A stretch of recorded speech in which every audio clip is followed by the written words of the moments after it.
നമസ്കാരം. നമസ്തേ. Semi cryogenic engine ഇതുമായി ബന്ധപ്പെട്ട് ISRO കുറേ കാലമായിട്ട് ഇത് വികസിപ്പിക്കാൻ നോക്കുന്നുണ്ട് ഈ എഞ്ചിൻ.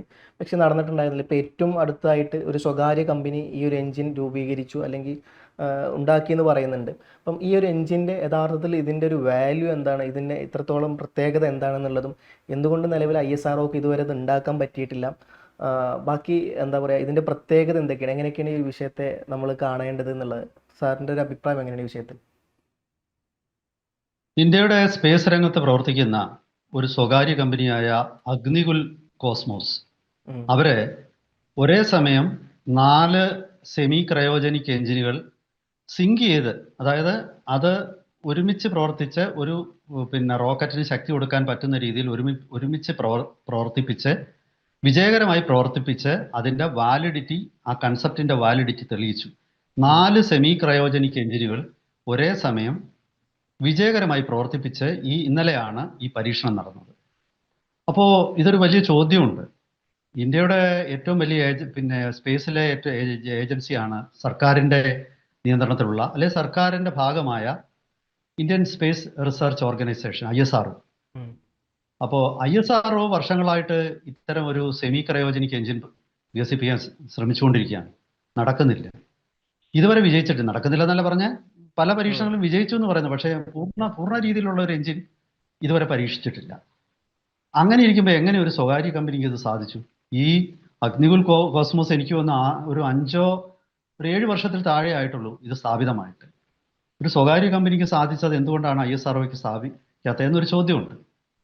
അതിൻ്റെ ആദ്യത്തെ മറുപടി, ഈ അഗ്നികുൽ കോസ്മോസ് വളരെ ശക്തി കുറഞ്ഞ ഒരു എഞ്ചിനാണ് ഇന്നലെ ടെസ്റ്റ് ചെയ്തത്. അതായത് എനിക്ക് തോന്നുന്നത് അഗ്നികുൽ കോസ്മോസ് അവർ എത്രയാണ് ഇതിൻ്റെ ത്രസ്റ്റ് എന്നുള്ളത് വെളിപ്പെടുത്തിയിട്ടില്ല. പക്ഷേ അവരുടെ ഈ അഗ്നിബാൺ റോക്കറ്റിൻ്റെ ആദ്യ സ്റ്റേജിലാണ് ഇത് ഉപയോഗിക്കുന്നത്. ആദ്യവും രണ്ടാമത്തെ സ്റ്റേജ് രണ്ടിലും ഇത് തന്നെയാണ് ഉപയോഗിക്കുന്നത്. അപ്പോൾ ആദ്യ സ്റ്റേജിൻ്റെ ശക്തിയായിട്ട്, ത്രസ്റ്റായിട്ട് അവർ പറയുന്നത് 125 കിലോ ന്യൂട്ടൺ ത്രസ്റ്റാണ് ആദ്യ സ്റ്റേജ് ഉൽപ്പാദിപ്പിക്കുന്നതെന്നാണ്. രണ്ടാമത്തെ ഈ ISRO ഈ എഞ്ചിൻ്റെ പേര് അഗ്നിലെറ്റ് എന്നാണ്. അഗ്നിലെറ്റ് ISRO വിഭാവനം ചെയ്യുന്ന എഞ്ചിന് അതിൻ്റെ പേര് SC, ആദ്യം സെമി ക്രയോജനിക് എഞ്ചിൻ എന്നുള്ളതിൻ്റെ ചുരുക്കപ്പേര് SCE എന്നായിരുന്നു. ഇപ്പോൾ അത് SC, semi cryogenic engine 2 വാക്കായിട്ട് ചുരുച്ച് SC2000 എന്നാണ് ആ എഞ്ചിൻ്റെ പേര്. ആ SC2000 എഞ്ചിൻ ഉൽപ്പാദിപ്പിക്കുന്നത്, വിഭാവനം ചെയ്യുന്നത് 2000 കിലോ ന്യൂട്ടൺ ത്രസ്റ്റാണ്. അതായത് ഇതിൻ്റെ എത്രയോ ഇരട്ടിയാണ്. അപ്പോൾ സ്വാഭാവികമായിട്ടും ആ സ്കെയിലായിരിക്കാം ISROയുടെ വിജയത്തിന് തടസ്സം നിൽക്കുന്നത്. കാരണം 125 കിലോ ന്യൂട്ടൺ 4 എഞ്ചിൻ ചേർന്ന് ഉൽപ്പാദിപ്പിക്കുമ്പോൾ ഏതാണ്ട് ഒരു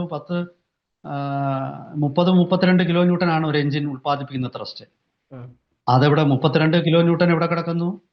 2000 കിലോ ന്യൂട്ടൺ എവിടെ കിടക്കുന്നു? അപ്പോൾ അത്രയും വലിയൊരു സ്കെയിൽ ഡിഫറൻസ് ആയിരിക്കാം ISROയുടെ വിജയിക്കാൻ പറ്റാതായത്. പക്ഷെ അത് പറയുമ്പോഴും ടെക്നോളജി ഒന്നാണെന്നുള്ളത് മറക്കണ്ട. ഈ ഒരേ ടെക്നോളജി ചെറിയത് വലുതാക്കാം.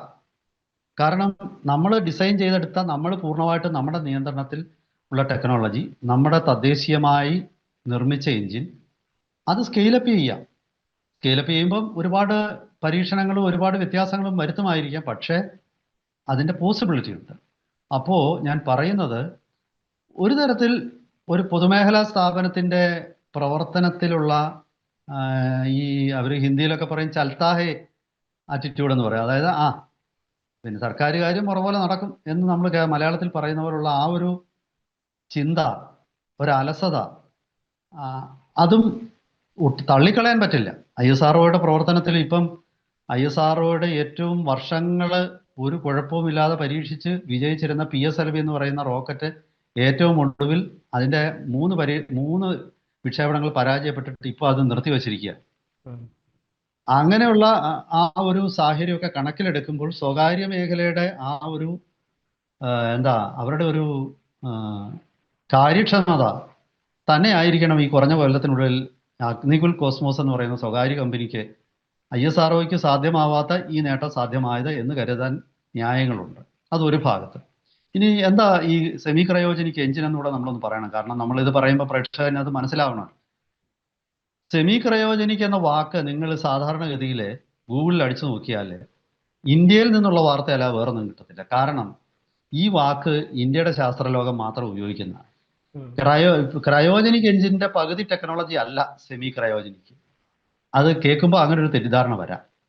സെമി ക്രയോജനിക് എഞ്ചിൻ എന്ന് പറയുന്നത് ലിക്വിഡ് ഓക്സിജനും ഏവിയേഷൻ ഫ്യൂൽ, അതായത് ശുദ്ധീകരിച്ച മണ്ണെണ്ണയും ഇന്ധനമായിട്ട് ഉപയോഗിക്കുന്ന ഒരു എഞ്ചിനാണ്. ആ എഞ്ചിനിൽ എന്തുകൊണ്ട് സെമി ക്രയോജനിക് എന്ന ഉള്ള വാക്ക് വന്നു വെച്ചാൽ, ഓക്സിജൻ ഈ വളരെ കുറഞ്ഞ അന്തരീക്ഷത്തിലുള്ള ഒരു ടാങ്കിൽ സൂക്ഷിച്ചാൽ മാത്രമേ അത് ലിക്വിഡ് ആയിട്ടിരിക്കൂ. അപ്പോൾ അതുകൊണ്ടാണ് ക്രയോജനിക്. പക്ഷെ ഒരു ഫ്യൂവൽ മാത്രം ക്രയോജനിക് ടെമ്പറേച്ചറിൽ സൂക്ഷിക്കുകയും മറ്റേ ഫ്യൂവൽ റൂം ടെമ്പറേച്ചറിൽ സൂക്ഷിക്കുകയും ചെയ്യുക. അതുകൊണ്ടാണ് സെമി ക്രയോജനിക് എന്ന് ഇവിടെ പറയുന്നത്. പക്ഷെ വിദേശത്തൊക്കെ ഇതിന് കെറോസിൻ ഫ്യൂവൽ റോക്കറ്റ് എഞ്ചിൻ എന്നാണ് പറയുന്നത്. ഈ റോക്കറ്റ് എഞ്ചിനാണ് യഥാർത്ഥത്തിൽ ക്രയോജനിക് എഞ്ചിനേക്കാൾ കൂടുതൽ ത്രസ്റ്റ് നൽകുന്നത്, അതായത് ശക്തി നൽകുന്നത്. നമ്മൾ കാറിൻ്റെ ഒക്കെ ഹോഴ്സ് പവർ എന്ന് പറയുന്നത് നൽകുന്നത്. അപ്പോൾ ഈ ത്രസ്റ്റ് കൊടുക്കുന്ന ആദ്യ ഘട്ടത്തിലാണ്, അതായത് റോക്കറ്റ്, പിന്നെ പല റോക്കറ്റുകൾക്ക് 3 ഘട്ടമുണ്ട്, 4 ഘട്ടമുണ്ട്. ഈ അഗ്നികുൽ കോസ്മോസിന്റെ ഈ പ്ലാൻ ചെയ്തിരിക്കുന്ന അഗ്നിബാൺ എന്ന് പറയുന്ന റോക്കറ്റ് 2 സ്റ്റേജ് മാത്രമേ ഉള്ളൂ. അതിൻ്റെ ആദ്യത്തെ സ്റ്റേജിൽ ആണ് ഈ സെമി ക്രയോജനിക് എഞ്ചിൻ ഉപയോഗിക്കാൻ പോകുന്നത്. 4 എഞ്ചിൻ തൊട്ട് 7 എഞ്ചിൻ വരെ ഒരു ക്ലസ്റ്ററാക്കി ഒരുമിച്ച് വെച്ച് അത് ഒരേപോലെ പ്രവർത്തിപ്പിച്ച് ഈ റോക്കറ്റിനെ മുകളിലേക്ക് തള്ളും. അതാണ് ഈ ടെക്നോളജി. ഈ അഗ്നികുൽ കോസ്മോസ് ഒരു ലോ എർത്ത് ഓർബിറ്റിൽ ഒരു ചെറിയ ഉപഗ്രഹം വിക്ഷേപിക്കാൻ വേണ്ടിയുള്ള, അതായത് ഇന്ത്യയുടെ സ്മോൾ സാറ്റലൈറ്റ് ലോഞ്ച് വെഹിക്കിൾ എന്ന് പറഞ്ഞ SSLV എന്ന് പറഞ്ഞൊരു വെഹിക്കിളുണ്ട്, ഒരു റോക്കറ്റ് ഉണ്ട്. അതിന് തുല്യമാണ് 700 ഭൂമിയിൽ നിന്നും 700 കിലോമീറ്റർ അകലെയുള്ള ഭ്രമണപഥത്തിലേക്ക് 100 കിലോ വരെ ഭാരമുള്ള ഒരു ഉപഗ്രഹം ആ ഭ്രമണപഥത്തിൽ കൊണ്ടെത്തിക്കാനുള്ള ശേഷിയാണ് ഈ റോക്കറ്റിനുള്ളത്. അപ്പോൾ അതാണ് ഇതിൻ്റെ ഒരു പ്രത്യേകത. അപ്പോൾ ഇത് കുറഞ്ഞ ചെലവിൽ, ഏറ്റവും കുറഞ്ഞ ചെലവിൽ ചെയ്യാൻ പറ്റും. ഇതിൻ്റെ ഈ അഗ്നികുൽ കോസ്മോസിൻ്റെ 2 സ്റ്റേജ് റോക്കറ്റിൽ സ്റ്റേജ് 1ലും സ്റ്റേജ് 2ലും ഈ സെമി ക്രയോജനിക് എഞ്ചിൻ തന്നെയായിരിക്കും ഉപയോഗിക്കുന്നത്. ഇപ്പോഴ് ഇന്ത്യയുടെ വലിയ റോക്കറ്റുകൾ അതിപ്പോൾ, അതായത് പിന്നെ GSLV എന്ന് നമ്മൾ പറയുന്ന LV3, അതിനിപ്പോൾ പുതിയ പേര് LV3, ലോഞ്ച് വെഹിക്കിൾ 3 എന്നാണ് ഇട്ടിരിക്കുന്നത്. പണ്ട് ജിയോ സാറ്റലൈറ്റ് ലോഞ്ച് വെഹിക്കിൾ എന്നാണ് ഇത് പേരിട്ടിരുന്നത്.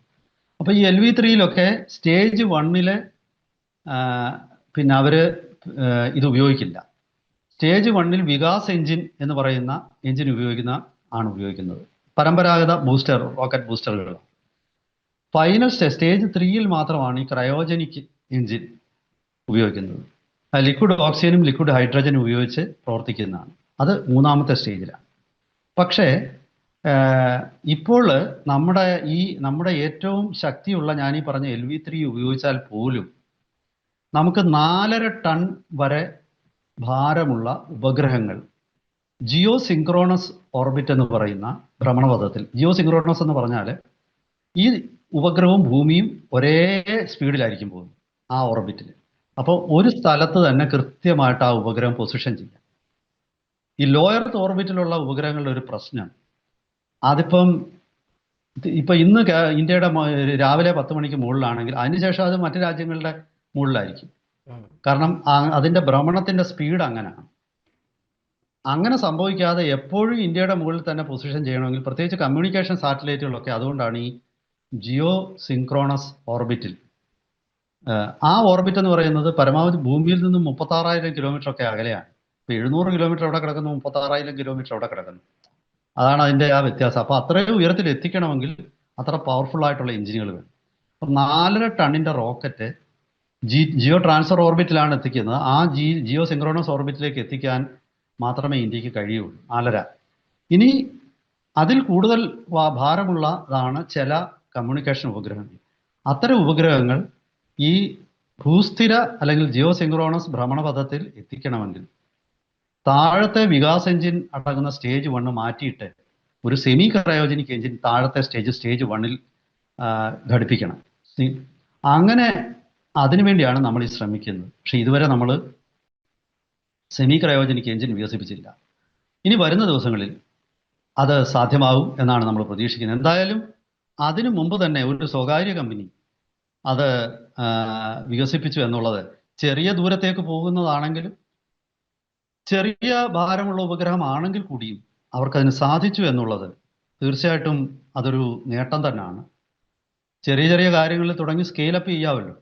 ഇനി അടുത്ത ഇപ്പോൾ ഒരു 30-32 കിലോ ന്യൂട്ടൺ മാത്രമാണ് അവരുടെ അഗ്നിലെറ്റ് എഞ്ചിന് ഒരെണ്ണം ഉൽപ്പാദിപ്പിക്കുന്നതെങ്കിൽ അത് വരും ദിവസങ്ങളിൽ അത് 100 കിലോ ന്യൂട്ടനായിട്ട് ഉയർത്താം. ആ ലെവലിലേക്ക് ഉയർത്തി കഴിഞ്ഞാൽ പിന്നീട് 500 1000 ഒക്കെ ആയിട്ട് അത് സ്കെയിലപ്പ് ചെയ്യാം. എന്തായാലും ശരി, ഇതൊരു പുതിയ ചുവടുവെപ്പാണ്. പിന്നെ മാത്രമല്ല, ഇന്ത്യയുടെ പല സ്പേസ് രംഗത്ത് വളരെ സജീവമായിട്ട് പല സ്വകാര്യ കമ്പനികളും ഉള്ളത് അത് വലിയൊരു മെച്ചമാണ്. ഈ അടുത്ത സമയത്ത് നമ്മൾ ദൃഷ്ടി 10 എന്ന ഒരു സാറ്റലൈറ്റ് നമ്മൾ ലോഞ്ച് ചെയ്തിരുന്നു. അത് പിന്നെ കൃത്യമായിട്ടും ഒരുപാട് സൈനിക ഉപയോഗമുള്ളതാണ്. കാരണം കൃത്യമായിട്ട് ഭൂമിയിലെ ഫോട്ടോഗ്രാഫ്സ് എടുക്കാൻ പറ്റും 2 രീതിയിൽ. അത് റഡാർ പിന്നെ സംവിധാനമുണ്ട്, സാധാരണ രീതിയിലുള്ള ഒപ്റ്റോമെട്രിക് ഫോട്ടോയുണ്ട്. സിന്തറ്റിക് അപ്പർച്ചർ റഡാർ എന്ന് പറയുന്ന റഡാറും ഉണ്ട്, ഇതുമുണ്ട്. അപ്പോൾ ഇത് രണ്ടും കൂടെ ചേരുമ്പോൾ ആർട്ടിഫിഷ്യൽ ഇൻ്റലിജൻസ് ഉപയോഗിച്ച് അതിൽ വെച്ച് തന്നെ പ്രോസസ്സ് ചെയ്ത് ഭൂമിയിലേക്ക് അയക്കുകയാണ് ചെയ്യുന്ന ഫോട്ടോ. അപ്പോൾ ഗംഭീരമായ ക്ലാരിറ്റി ഉള്ള ഫോട്ടോ. ലോകത്തിലെ ആദ്യത്തെ സാറ്റലൈറ്റ് ആണ് അത്തരത്തിലുള്ള, അതൊരു സ്വകാര്യ കമ്പനിയാണ് നിർമ്മിച്ചത്. അപ്പോൾ സ്വകാര്യ മേഖല വൻ കുതിപ്പാണ് ഇത് നടത്തുന്നത്. ഇത് അമേരിക്കയിലൊക്കെ ഇങ്ങനെ തന്നെയാണ്. ഇത് സ്വാഭാവികമായിട്ടും ചൈനയെ പോലുള്ള രാജ്യങ്ങളിൽ ഇതൊരു വലിയ വെല്ലുവിളിയായിട്ടാണ് കാണുന്നത്. കാരണം ഒറ്റ ഓർഗനൈസേഷൻ അല്ല ഇപ്പോൾ സ്പേസ് രംഗത്തുള്ളത്. ഇന്ത്യക്ക് ഇപ്പോൾ ഈ അഗ്നികുല്, പിന്നെ ഞാൻ മുമ്പേ പറഞ്ഞ അവരുടെ പേര് ഞാൻ മറന്നുപോയി, ഒരു 3-4 കമ്പനികൾ ഒരേപോലെ ശക്തരായ സ്വകാര്യ കമ്പനികൾ ഇപ്പം ഉയർന്നു വന്നിട്ടുണ്ട്. എന്തായാലും വരും ദിവസങ്ങളിൽ ISROയ്ക്ക് വലിയ ഡൊമസ്റ്റിക് മാർക്കറ്റിൽ നിന്ന് തന്നെ വലിയ വെല്ലുവിളികൾ ഉണ്ടാവാനുള്ള സാധ്യതയാണ്. അവർ കൂടുതൽ കാര്യക്ഷമതയിലേക്ക് പോകേണ്ട ഒരു ബാധ്യത അവർക്കുണ്ടായി വരും. എന്തായാലും കൂടുതൽ വിശദാംശങ്ങളുമായിട്ട് വരും ദിവസങ്ങളിൽ നമുക്ക് വീണ്ടും പ്രേക്ഷകരെ സമീപിക്കാം. അതുവരെ എല്ലാവർക്കും ഒരിക്കൽ കൂടി നമസ്കാരം.